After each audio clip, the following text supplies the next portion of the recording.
రాష్ట్రంలో కిడ్నీ వ్యాధి బాధితుల సమస్య పరిష్కారానికి ముఖ్యమంత్రి చంద్రబాబు జనసేన అధ్యక్షుడు పవన్ కళ్యాణ్తో కీలక సమావేశం నిర్వహించనున్నారు. ఈ సమావేశంలో ఇటీవల ఉద్దానంలో పర్యటించిన హార్వర్డ్ వైద్యుల బృందంతో పాటు ప్రభుత్వ అధికారులు, నిపుణులు పాల్గొననున్నారు.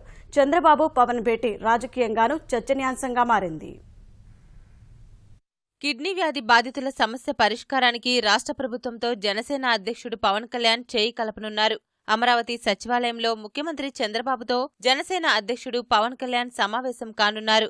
ఉద్దానంలోని కిడ్నీ బాధితుల సమస్యలపై వీరి మధ్య ప్రధానంగా చర్చ జరగనుంది. పవన్తో పాటు హార్వర్డ్ వైద్యుల బృందం సమావేశంలో పాల్గొంటుంది. ఉద్దానం ప్రాంతంలో కిడ్నీ వ్యాధిగ్రస్తుల పరిస్థితి, వారికి అందించాల్సిన సాయంపై వివిధ అంశాలు చర్చకు రానున్నాయి. కొంతకాలం కిందట పవన్ ఉద్దానం ప్రాంతానికి వెళ్లి స్థానికులతో చర్చించారు. ఇటీవల హార్వర్డ్ విశ్వవిద్యాలయంలో ప్రసంగించేందుకు వెళ్లినప్పుడు అక్కడి మెడికల్ స్కూల్లో రీజనల్ విభాగానికి చెందిన ప్రధాన వైద్యుడు జోసెఫ్ బెన్వంత్రితో చర్చించారు. ఉద్దానం ప్రజలు ఎదుర్కొంటున్న సమస్యలను వారి దృష్టికి తీసుకెళ్లారు. రాష్ట్ర ప్రభుత్వం కూడా కిడ్నీ సమస్యలపై ప్రత్యేకంగా దృష్టి సారించింది. రాష్ట్రంలోని ఏ ప్రాంతంలోనైనా డయాలసిస్ చేయించుకుంటే వారికి 2,500 రూపాయలు పింఛన్ కింద ఇవ్వాలని సర్కార్ నిర్ణయించింది.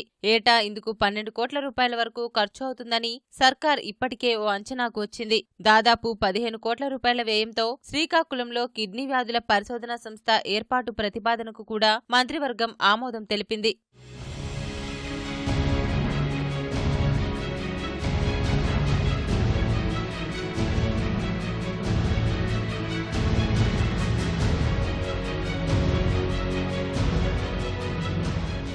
పవన్ పిలుపు మేరకు హార్వర్డ్ మెడికల్ స్కూల్ రీజనల్ విభాగం ముఖ్య వైద్యుడు జోసెఫ్ బెన్వంత్రి నేతృత్వంలోని బృందం ఉద్దానంలో పర్యటించి ప్రాథమిక వివరాలు సేకరించింది. పవన్ హార్వర్డ్ వైద్యులతో సమావేశమై చర్చలు జరిపారు. దీనికి కొనసాగింపుగా అమరావతి సచివాలయంలో పవన్, వైద్యులు ఉద్దానంలో తక్షణం చేపట్టాల్సిన చర్యల గురించి ముఖ్యమంత్రితో చర్చించనున్నారు. ఈ సమావేశంలో వైద్య ఆరోగ్య శాఖ, పంచాయతీరాజ్ శాఖ, గ్రామీణ నీటి సరఫరా విభాగాల అధికారులు, శ్రీకాకుళం కలెక్టర్ పాల్గొంటారు. ప్రభుత్వ పరంగా చేపట్టిన చర్యలను పవర్ పాయింట్ ప్రెజెంటేషన్ ద్వారా పవన్ కళ్యాణ్తో పాటు వైద్య బృందాలకు అధికారులు వివరిస్తారు. సీఎం, పవన్ ఏకాంత భేటీలో రాజకీయ అంశాలు చర్చకు వచ్చే అవకాశముంది. పవన్ కళ్యాణ్ రాక సందర్భంగా విజయవాడ ప్రధాన రహదారులు, కూడళ్లలో అభిమానులు భారీగా ఫ్లెక్సీలు ఏర్పాటు చేశారు. ఈ ఏడాది ఫిబ్రవరి నెలలో మంగళగిరిలో చేనేత కార్మికులు నిర్వహించిన సమావేశానికి హాజరైన పవన్ రాజధాని ప్రాంతానికి మళ్లీ ఇప్పుడే వస్తున్నారు.